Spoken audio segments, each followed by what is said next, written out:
राधा गोपाल जी की जय, श्री श्री जगन्नाथ बलराम सुभद्रा की जय, श्री गौरानिताई की जय, श्री पंचतत्व की जय, श्रील प्रभुपाद की जय, गुरुदेव की जय। All glory to Srimad Bhakti, all glory to Srimad Bhakti.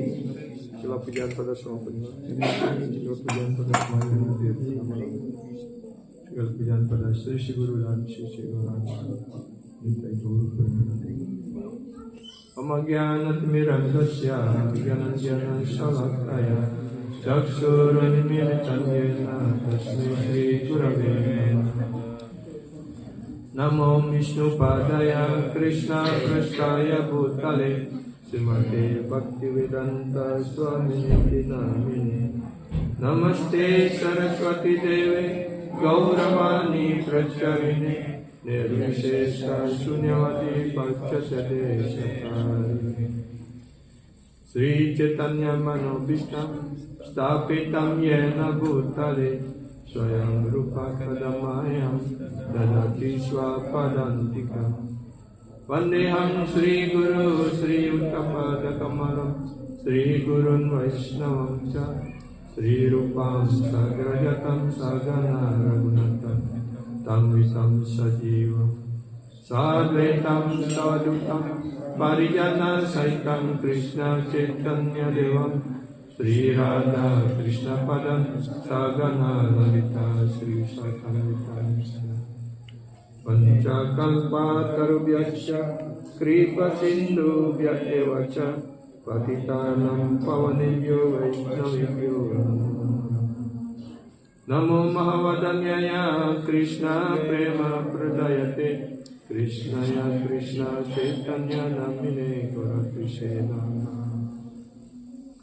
Nityanandam Aham Nami Sarvanandam Karamparam Harinama Pradadevam Avaduta Siromani Panchatattvatmakam Krishna Bhaktarupa Swarupakam Bhaktavataram Bhaktakyam Namami Bhakta Saktikam Nilachala Nivasaya Nityaya Paramatmane Balabhadram Subhadrivyam Sri Jagannath Gayate Govardhanam Dharam Vande Gopalam Goparupinam Gokurakshawami Sanam Govinda Gopikaprinam He Krishna Karuna Sindhu Dina Bandhu Jagatpate Gopisa Gopika Kanta Radha Kanta Namaste Tapta Kanchana Gaurangi Radhe Vrindavaneshwari Rishabhanu Sudevi Namani Hari Pancha Jaya Sri Krishna Chaitanya Prabhu Nityananda Sri Advaita Gadadhara Srivasadi Gaurabhaktari Sri Krishna Chaitanya Prabhu Nityananda Sri Advaita Gadadhara Srivasadi Gaurabhaktari Hare Krishna, Krishna Krishna, Hare Hare, Hare Rama, Hare Rama, Rama Rama, Hare Hare, Hare Krishna, Krishna Krishna, Hare Hare, Hare Rama, Hare Rama, Rama Rama, Hare Hare, Hare Krishna, Krishna Krishna, Hare Hare, Hare Rama, Hare Rama, Rama Rama, Hare Hare. Ananalila Maya Vigraya Emavadibhyo Chavisundaraya Tasmai Mahaprema Rasa Pradaya Sri Chaitanya Chandrayo Namo Namaste Sri Chaitanya Chandrayo Namo Namaste Sri Chaitanya Chandrayo Namo Namaste Om Namo Bhagavate Vasudevaya Om Namo Bhagavate Vasudevaya Om Namo Bhagavate Vasudevaya Om Namo Bhagavate Vasudevaya Om Namo Bhagavate Vasudevaya Om Namo Bhagavate Vasudevaya. Hare Krishna. Prabhu dan Mataji yang hadir pada malam hari ini di Asrama Sri Radha Madhava. Dan terima kasih kepada Prabhu dan Mataji semuanya yang telah memberikan kesempatan pada kami untuk melakukan pelayanan pada malam hari ini berkenaan dengan lila Sri Radha Krishna dalam Yulan Yatra ini. Jadi sebelum kita membahas itu, kita akan membaca satu sloka dari Bhagavad Gita. Mungkin ini bisa ini yang dalam bahasa Inggris. Pasti dia bisa karena waktunya terbatas, kita tidak bisa bahas dua bahasa.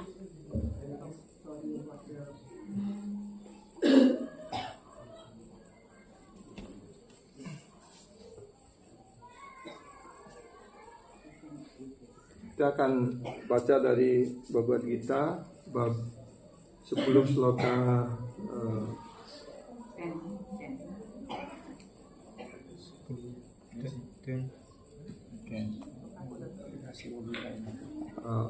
9.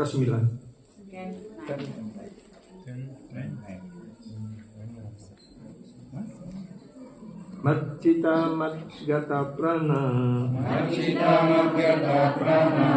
Bodayantas parasparam Katayanta Tamam Nityam Dusyanti Ramanti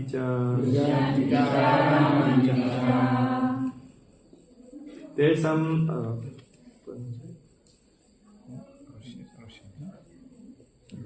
Matcita Matgata Prana Kodayantas Parasparam Katayantas Jamam Nityam Dusyanti Ramanti Artinya, para penyembahku yang murni selalu berkusuk berpikir tentangku. Kehidupannya dipersembahkan sepenuhnya untuk berbakti kepadaku. Dan mereka memperoleh kepuasan dan kebahagiaan yang besar dari kegiatan senantiasa memberikan penjelasan satu sama lain dan berbicara tentangku. Kita bisa ulangi bersama-sama. Para penyembahku yang murni selalu kusuk berpikir tentangku. Kehidupannya dipersembahkan sepenuhnya untuk berbakti kepadaku.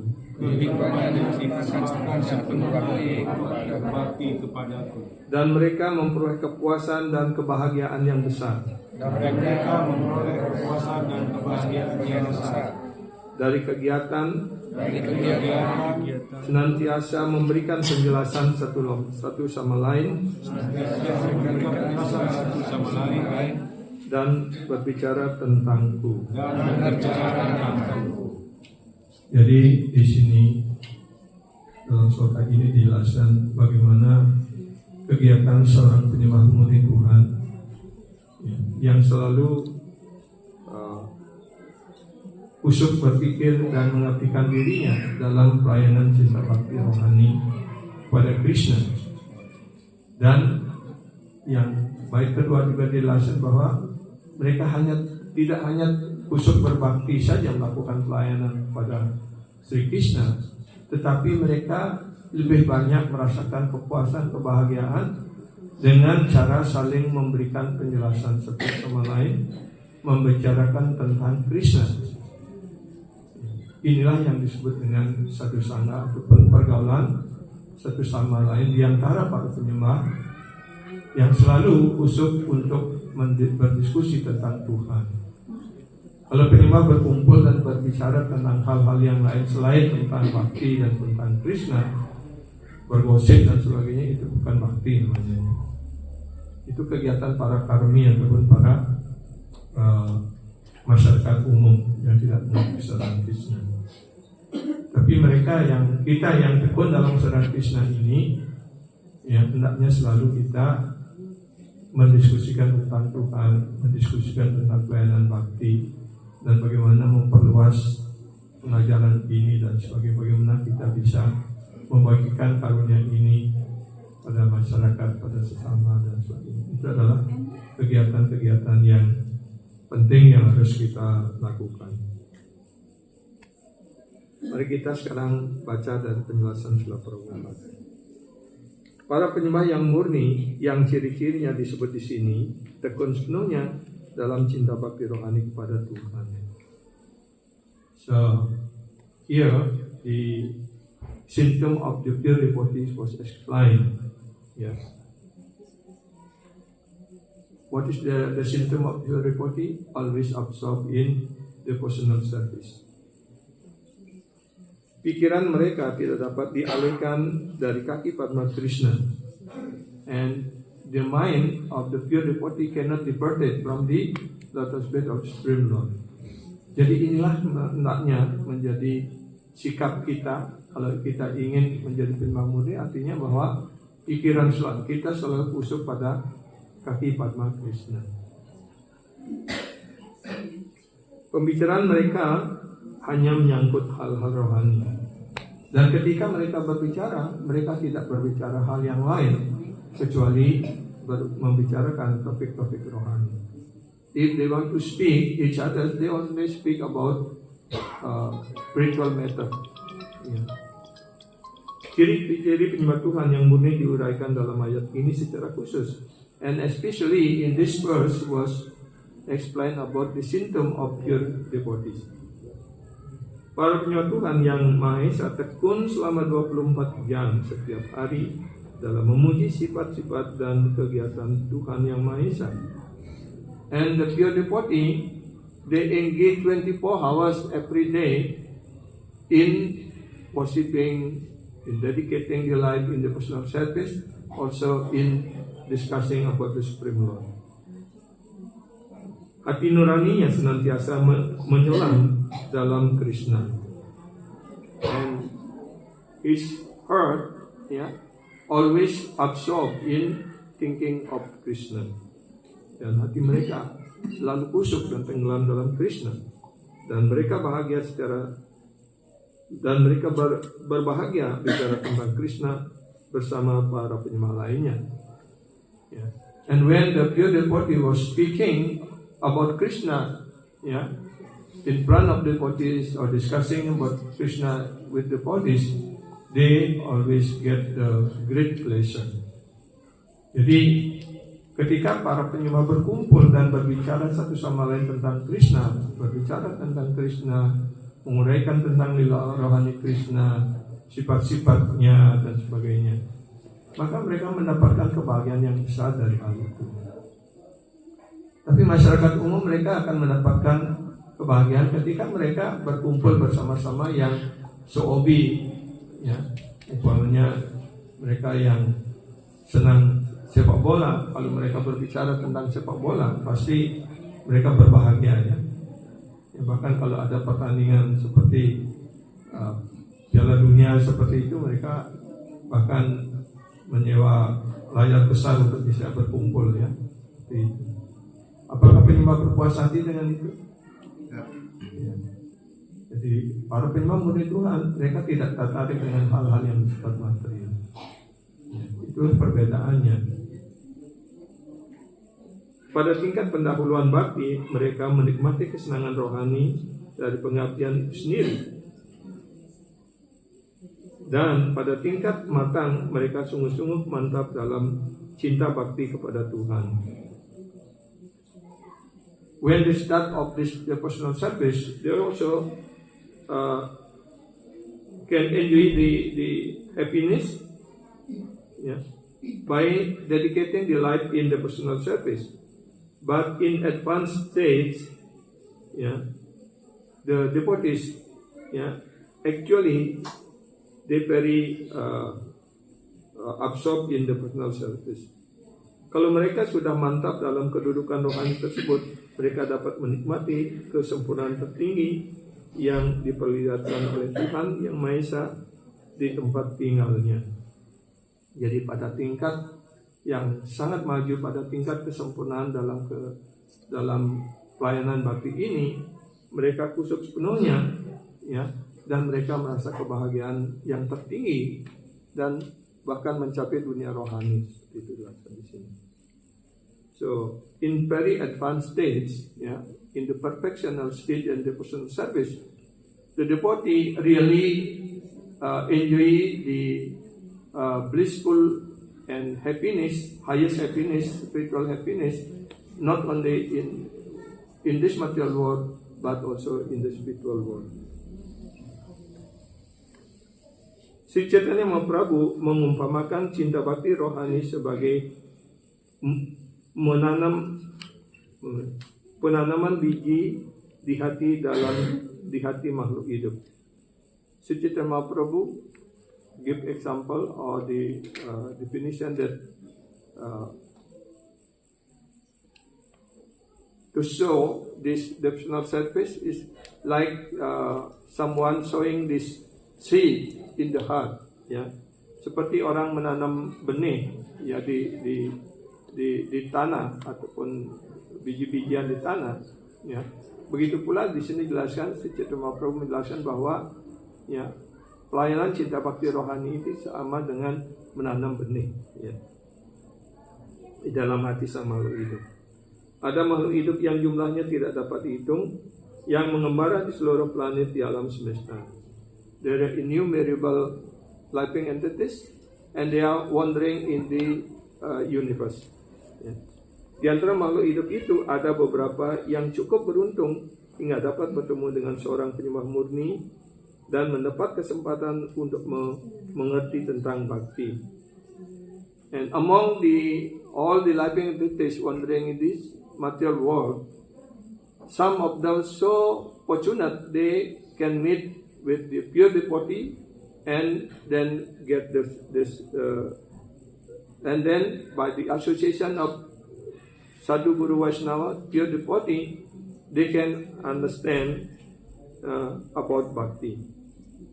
Bhakti tersebut adalah seperti biji, and that bhakti is like a seed. Ya.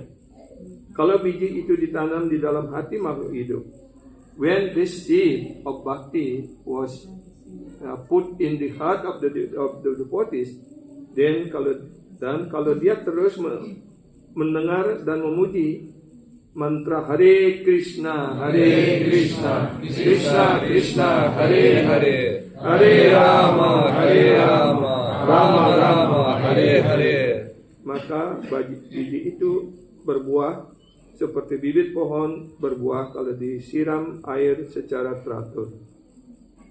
And when this seed already put in the heart of the devotees, and then was maintaining by watering. What is the process of watering of this seed of bhakti?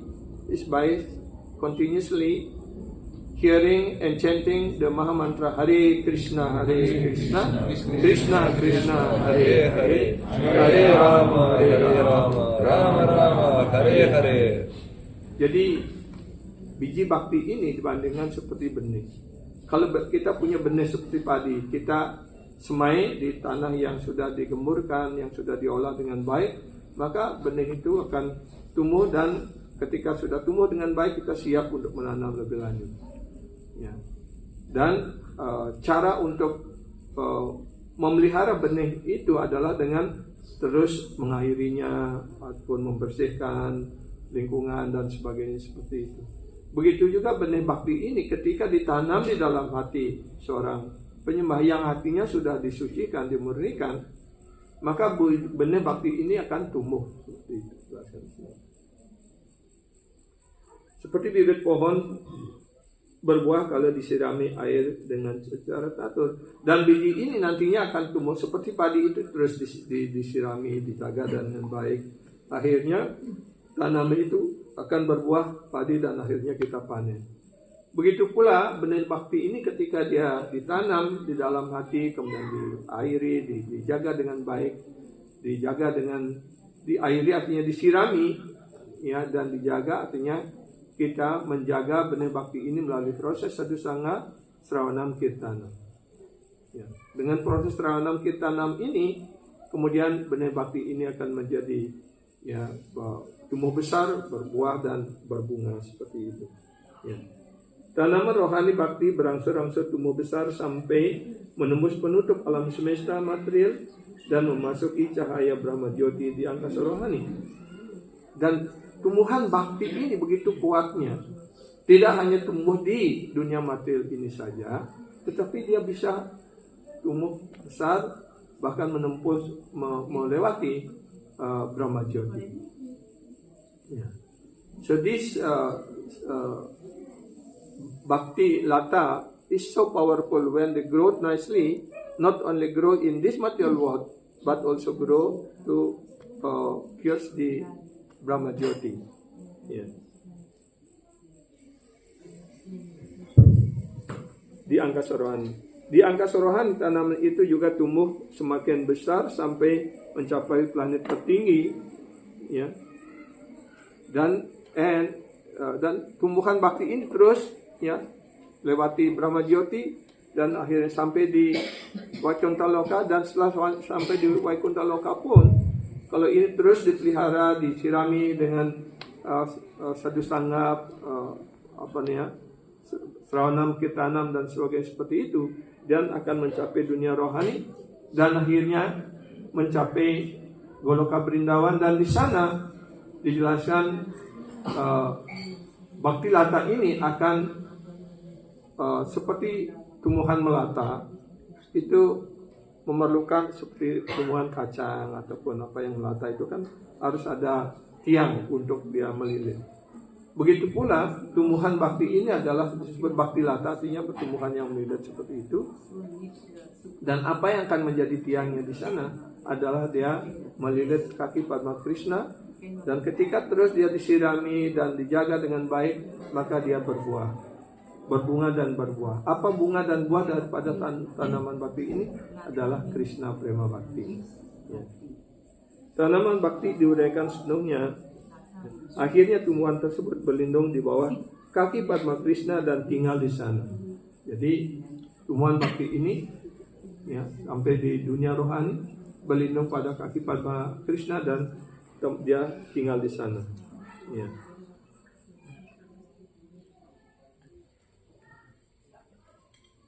Di angkasa rohani tanaman itu juga tumbuh semakin besar sampai mencapai planet tertinggi yang bernama Goloka Brindavan, planet Krishna yang paling tinggi.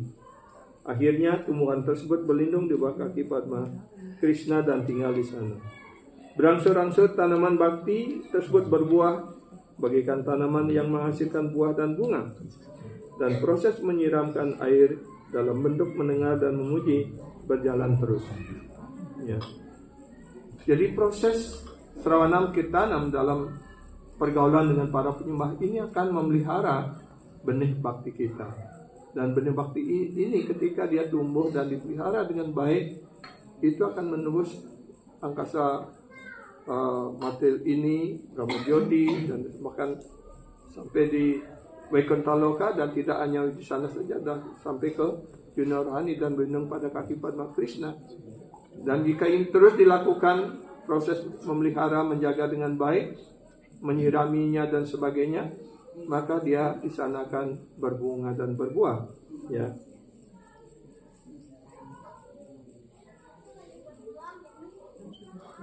Dan karena itu, bukan setelah sampai pada kaki Padma Krishna dan berbunga ataupun berbuah di sana, ya, prosesnya terus akan dijaga. Seperti kita punya pohon buah-buahan, kita harus jaga terus, sirami ataupun dipupuk supaya mereka terus berbuah. Kalau kita lupa untuk menjaga, menyirami dan memupuknya, mungkin beberapa lama ya tumbuhan itu menjadi kering seperti itu. Nah, begitu pula dengan tanaman bakti ini. Tanaman bakti diuraikan sepenuhnya dalam Chaitanya Charitamrita Madhya Lila bab 19. Dalam Chaitanya Charitamrita diuraikan bahwa bila tanaman yang lengkap berlindung di bawah kaki Padma Tuhan Yang Maha Esa, seseorang menjadi kusuk sepenuhnya dalam cinta bakti kepada Tuhan. Jadi ketika para pengabdian cinta bakti rohani kita ini menjadi semakin matang, maka penyembah itu akan menjadi semakin kusuk, semakin dalam pengabdian cinta bakti rohani, tidak bisa digoyahkan oleh keadaan apapun. Ya.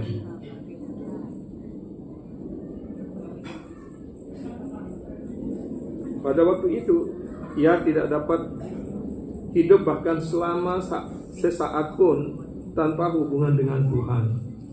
Jadi penyembah yang sudah begitu kusuk di dalam ya, pelayanan cinta baktinya kepada Tuhan, kepada Krishna, dia tidak bisa sesaat pun ya, berhenti ataupun terpisah dari Krishna. Ya.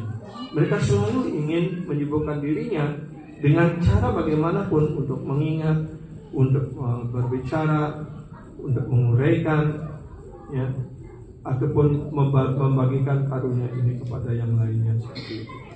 Ya. Para penyembah murni Tuhan, dia tidak bisa tahan untuk hidup sesaat pun tanpa mengingat Krishna, tanpa berbakti kepada Krishna. Seperti halnya seekor ikan tidak dapat hidup tanpa air. Jadi di sini Prabhupada memberikan perumpamaan, ya, perbandingan. Bagaimana kalau air ikan itu diambil dari air, ditaruh di darat ataupun bahkan diberikan kasur yang empuk, makanan yang mewah dan sebagainya, apakah ikan itu bisa bahaya, ya, beberapa saat kemudian akan mati dia, ya. Karena tempat ikan itu adalah selalu di air. Begitu pula tempat yang paling nyaman, yang paling aman bagi seorang penyembah murni Tuhan adalah bersemayam atau bertempat pada kaki padma Tuhan. Mereka tidak bisa sesaat pun melupakan hubungannya dengan personal Tuhan Yang Maha Esa. Dalam keadaan seperti itu, seorang penyembah sungguh-sungguh mencapai sifat-sifat rohani berhubungan dengan Tuhan Yang Maha Esa. Maka ketika para penyembah murni Tuhan sudah kusut seperti itu dan tidak bisa sesaat pun terpisah dengan Tuhan, maka segala sifat-sifat rohani Tuhan akan muncul di dalam hatinya, ya. Jadi semua sifat-sifat yang baik akan, ya, satu persatu muncul di dalam hatinya. Jadi tidak perlu orang berusaha untuk mewujudkan sifat-sifat baik itu terlebih dahulu, ya, baru dia menjadi penyembah. Ya, tapi di sini sebaliknya diajarkan dengan khusus kita menjadi penyembah, maka semua sifat-sifat baik, sifat-sifat rohani itu akan muncul dengan sendirinya. Srimad Bhagavatam juga penuh dengan cerita-cerita tentang hubungan antara Tuhan Yang Maha Esa dengan para penyembahnya. Di dalam Srimad Bhagavatam banyak sekali diuraikan bagaimana hubungan para penyembah murni Tuhan, ya, dengan Krishna ataupun dengan berbagai manifestasi atau perwujudan Krishna seperti itu. Dan khususnya dalam skala 10 Srimad Bhagavatam itu menjelaskan hubungan para penyembah murni Tuhan dengan Sri Krishna. Karena itu Srimad Bhagavatam sangat dicintai oleh para penyembah. Karena itu dijelaskan Srimad Bhagavatam itu sangat dicintai oleh para penyembah, seperti dijelaskan di dalam sloka kedua, skala pertama, bab pertama dari Srimad Bhagavatam, ya. Nirmat Saranam Satam Vedyam, ya. Jadi Srimad Bhagavatam ini, ya, dicintai oleh orang-orang yang sudah bebas dari iri hati, ya. Dan Satam artinya para penyembah murni Tuhan, ya.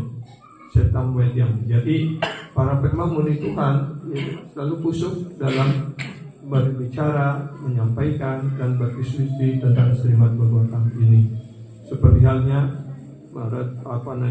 Sukadeva Goswami menyampaikan Srimad Bhagavatam ini kepada Parikshit Maharaj. Dan berikutnya Sutta Goswami menyampaikan Srimad Bhagavatam kepada para sadhu, para penyembah di hutan Naimisaranya, seperti itu. Sebagaimana dinyatakan dalam Srimad Bhagavatam sendiri, skanda 12 bab 13 loka 18, ya. Srimad Bhagavatam Puranam Amalam Yat Vaishnamam Priyam. Jadi Srimad Bhagavatam ini, ya, sangat dicintai oleh para Vaishnava. Karena dijelaskan Pramanam Amalam, artinya ini adalah kesimpulan dari semua sastra. Amalam artinya tidak ada cacat celahnya. Srimad Bhagavatam itu adalah Pramanam Amalam Yat Vaishnava Priya. Srimad Bhagavatam itu adalah pramana ataupun kesimpulan-kesimpulan yang terbebas dari cacat celah dan sangat dicintai oleh para Vaishnava. Dalam sejarah tersebut tidak ada sesuatu pun yang menyangkut kegiatan material. Jadi Srimad Bhagavatam itu, karena itu dijelaskan Dharma Projita Ketawatra. Ketawa Dharma ataupun Dharma yang menipu, ya, tidak ada lagi di dalam Srimad Bhagavatam. Dan Srimad Bhagavatam itu murni adalah merupakan Krishna kata ataupun uraian tentang Krishna ataupun pembicaraan tentang Krishna ataupun segala sesuatu yang hanya menyangkut tentang Tuhan, penyembahan dan bakti di sana. Ya.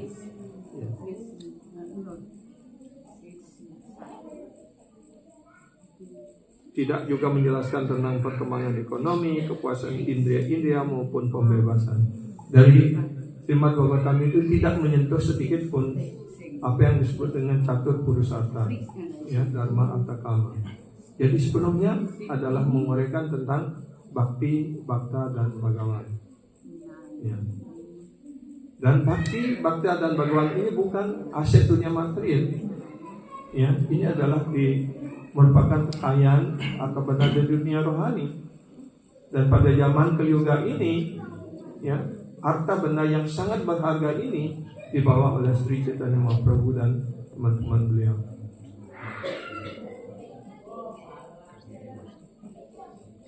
Srimad Bhagavatam adalah satu-satunya cerita yang menguraikan sifat rohani Tuhan yang Maha Esa dan para penyembahnya sepenuhnya. Jadi Srimad Bhagavatam adalah sepenuhnya bersifat rohani, hanya menguraikan tentang lila rohani Tuhan, hubungan sifat-sifat rohani Tuhan, ya, nama, guna, rupa, lila, ya, nama suci Tuhan, guna artinya sifat-sifat rohani Tuhan, ya, guna, rupa, bentuk rohani Tuhan, dan lila kegiatan Tuhan sepenuhnya. Dan juga diuraikan tentang penyembah-penyembah murid Tuhan dalam hubungannya dengan Sri Krishna, seperti itu. Ya. Karena itu orang yang sudah insaf akan dirinya dalam suran Krishna senantiasa senang mendengar kesesaran rohani tersebut. Jadi orang yang sudah menginsafi diri dan para penyembah yang sudah menginsafi diri pasti senang mendengarkan Srimad Bhagavatam. Siapa yang tidak senang mendengarkan Srimad Bhagavatam? Semua senang kan? Ya. Karena itu para penyair seperti Parikshit Maharaj, ya, beliau ketika mendengarkan Srimad Bhagavatam ini dari Sukadeva Goswami, bahkan beliau tidak merasa lapar, tidak merasa haus, tidak merasa ngantuk. Ya, beliau terus ingin mendengarkan Srimad Bhagavatam ini dari Sukadeva Goswami karena begitu indahnya, begitu manisnya. Ya. Dan karena penuh dengan energi spiritual, maka energi spiritual ini mengatasi segala kekurangan material, kebutuhan material. Bagikan seorang pemuda dan seorang pemudi senang bergaul satu sama lain. Jadi di sini jelaskan pemuda-pemudi bisa senang bergaul satu sama lain. Begitu pula para penyembah murni Tuhan, ya, mereka senang bergaul satu sama lain, ya, karena mereka mendapatkan kepuasan rohani dalam berbicara tentang Krishna. Dan karena sekarang adalah kita merayakan Yulan Yatra, lila Sri Radha dan Krishna bermain ayunan ataupun yulanan, ya.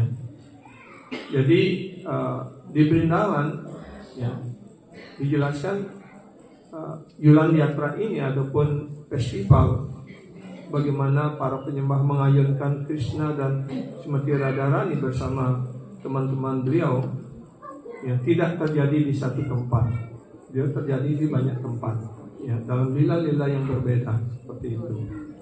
Ada yang dilakukan di tepi Sungai Yamuna, di bawah pohon kadamba, ya, dan di hutan-hutan Vrindavan seperti itu. Ada juga di Varsana di bagian belakang ataupun di samping dari Bukit Varsana tempat dari Srimati Radharani, ya. Dan juga ada yang dilakukan di Radhakunda dan Syamakunda, ya. Nah, di Syamakunda ataupun Radhakunda ini itu dikelilingi Astasaki ataupun 8 teman-teman intim Srimati Radharani, ya, mengelilingi tempat itu, ya. Masing-masing mempunyai hutan ataupun grupnya masing-masing ataupun tempat lila dia masing-masing. Karena itu di Radhakunda, ya, ada kunja dari Sri Radha Astasaki atau teman-teman intim Srimati Radharani. Dan setiap kopi, ya, secara pribadi menghiasi kunja masing-masing dalam usaha untuk memberikan kepuasan yang tertinggi kepada pasangan rohani sisi Radha dan Krishna. Ya. Jadi para astasaki, para teman-teman intim seperti Radharani, walaupun mereka hanya ingin melakukan pelayanan dan memberikan kesempatan mengatur sedemikian rupa agar Srimati Radharani dan Sri Krishna bisa selalu bersama-sama. Ya, karena itu beliau menghias kunjanya masing-masing dan supaya ketika Sri Radha dan Krishna mampir di kunja-kunja mereka itu, mereka bisa memberikan kepuasan dan pelayanan yang tertinggi kepada Radha dan Krishna. Jadi tidak ada sedikit pun keinginan dari para penyembah ya untuk mendapatkan kenikmatan ataupun kepuasan langsung dari Krishna. Mereka selalu berusaha untuk mengatur sedemikian rupa supaya ya beliau Krishna selalu mendapatkan kesempatan untuk bertemu dan bersama Srimati Radharani, karena mereka yakin bahwa hanya Srimati Radharani mampu memberikan kepuasan tertinggi kepada Krishna. Seperti itu. Jadi seperti Lalita Saki Kunja itu di sebelah utara ya.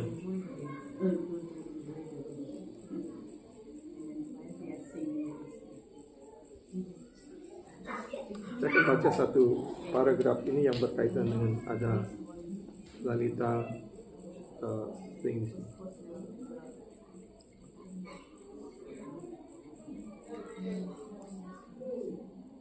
Kunja daripada Lalitas Kunja entire Kunja. Lalitas entire Kunja is shaped like a large lotus flower. Jadi bentuk daripada kunja Sri Lalita Dewi ini itu bentuknya seperti bunga padma. And the joy of all season can be experienced here. Dan kebahagiaan dari semua musim dapat dirasakan di tempat ini. It is the largest and the most dear to Radha and Krishna, because it always pleases them with ever expanding delighted. Dan ini yang paling membahagiakan, paling menyenangkan bagi Sri Radha dan Krishna, karena tempat ini yang paling luas dan paling mewah ataupun paling indah seperti itu ya. Dan selalu ketika beliau berada di sini itu dia selalu memperluas kenikmatan kebahagiaan beliau. There are the platform made of gold. Jadi ada pelataran yang terbuat dari emas, kristal, sapir dan lapis lazuli. Jadi permata-permata yang bernilai dan yang mahal ada di sana. In the center of the courtyard there is a golden temple named Ananga Rangambuja. Dan di halamannya ada sebuah temple di sana yang bernama Ananga Rangambuja, which is shaped like 1,000 petal lotus. Yang bentuknya seperti ribuan kelopak bunga padma. The punya expand and contract in size according to Radha Madhava's desire. Dan kunja ini bisa expand, artinya bisa memperluas dirinya ataupun mengecilkan dirinya, mengkerut seperti itu, seperti bunga padma, bisa mekar, bisa kuncup sesuai dengan kepentingan daripada Sri Radha Madhava. Sri Radha Madhava ki jai. It is 8 sub-kunjas resemble an 8 petal lotus flower. Dan ada 8 bagian kunja yang lainnya seperti 8 kelopak bunga padma. Wasanta kunja, one of the sub-kunja. Dan wasanta kunja adalah salah satu dari bagian daripada kunja tersebut. Bring the pleasure of spring with beautiful red, white, blue, yellow, and green flower. And it is hummingbee sweet sounding kokos. Dan di sini ada berbagai macam warna bunga yang berwarna-warni pada musim semi, yaitu ada berwarna merah, warna putih, warna biru, warna kuning, warna hijau, ya. Dan selalu ada kumbang yang berdengung di sana karena mereka mencari madu, dan ada burung kukus yang selalu mengeluarkan suaranya yang indah. In the southwest corner of Lalita Kunja stand a spectacular three-story lotus temple containing 16 richly appointed rooms on 2 floors. Ya. Di sebelah barat daya, sudut barat daya daripada Lalita Kunja, berdiri bangunan 3 tingkat, ya, yang terdiri pada 16 kamar, ya. Di atas pada lantai tersebut, it has a window and entrance of all 4 sides, dan memiliki jendela dan pintu di 4 penjuru. Ya. Jewel painting of Radha Madhava's intimate pastime, dan di sana ada lukisan permata dari Sri Radha Madhava, ya, dalam lila beliau yang intim, ya, pada tembok di sana. Painting of Krishna's demon killing pastime, dan juga ada lukisan bagaimana lila rohani Sri Krishna membunuh para asura, seperti membunuh Putana, Aristasura, dan yang lainnya. Ya. Jadi, nah sekarang kita lagi sedikit, ya, Lalita Lotus Wing, dan pada Lalita Kunja ini juga di sana ada ayunan, ya. In the southeast corner of the Lalita Kunja is a huge lotus shaped swing named Madana Dolana. Jadi sebelah tenggara daripada Lalita Kunja ini, di sana terdapat ayunan, ya, yang besar yang disebut dengan Madana Dolana. It came from 4 heavy silken rope tied to the 2 bakula trees. Dan ayunan itu diikat dengan tali keemasan, ya, diikat pada cabang dari pohon bakula. Ya. The swing has 8 seats, dan ayunan itu memiliki 8 tempat duduk yang terbuat daripada permata rubi, ya. Each seat has an 18-inch decorated made of coral. Jadi di setiap tempat duduknya ada 18 inci, ya, backrest, ya, ataupun sandaran yang terbuat daripada koral dan bunga padma, ya. And the lotus petal seed footrest hanging beneath it. Dan juga ada alas kaki, ya, yang dalam bentuk kelopak bunga padma, ya, untuk menaruh kaki di sana. Ya. The seat have silk corporate cotton cushion, dan tempat duduknya itu, ya, di apanya, seperti ini ada kasur, ya, yang terbuat dari cotton dan dari silk, ya, dari sutra, ya, plus round pillow and bolster, ya, ada bantal yang bulat dan juga ada bantal panjang seperti bantal guling seperti itu, ya. A beautifully canopy made from colorful tapestries hang above, dan ada kanopi yang dihias dengan sangat indah, ya, di atas Sri Radha dan Krishna bermain ayunan, ya. The Astasaki sit around Radha Madhava as Brinda Devi push the swing and the Sakis sing festive song. Dan para Astasaki ini 8 teman-teman si Radha dan Krishna duduk di tengah-tengah dan 8 saki mengelilingi, duduk di sekelilingnya, dan ayunan itu kemudian diayun oleh Brinda Dewi. Ya. Brinda Dewi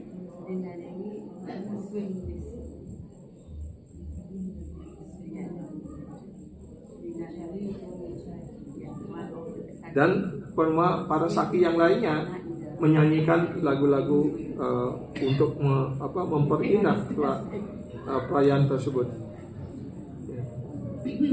Although the Sakis are seated in a circle around Radha Krishna, it appears that the divine couple are directly smiling at each one of them.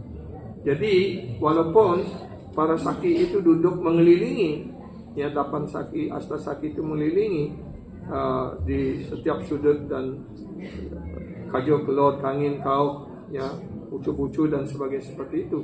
Tapi ketika Sri Radha Krishna duduk di tengah-tengah, mereka merasakan semuanya.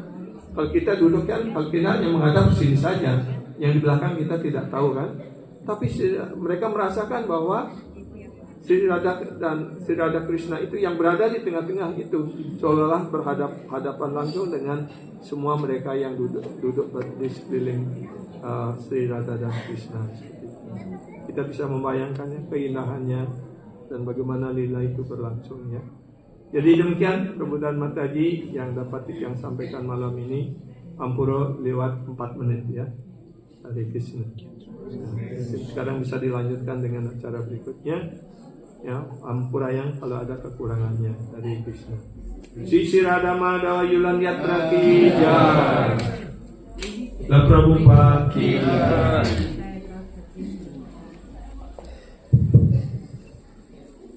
Regular Krishna Suksma Hati Diri Prabu Sundarangan Dana sampun mincen pencerahan untuk malam hari ini, sehingga kami di sini di Kelompok Ciradang Jawa bisa nanti kuat melakukan pelayanan di dalam aksi ini. Dan karena ini sudah jam 8, nanti yang harap penyembah jangan dulu pulang, nanti dia akan membagikan makan nanti, karena ini kalau sekarang dilakukan dia harus turun agak malam, nanti dia akan membagikan persaat untuk para penyembah. Nanti silakan para penyembah bisa mendapatkan makan. Dan sekarang silakan pujari bersiap-siap untuk ngiring beliau ke ayunan. Jai Sri Radha Madhava Jai Sri Prabhupada Ki Jai.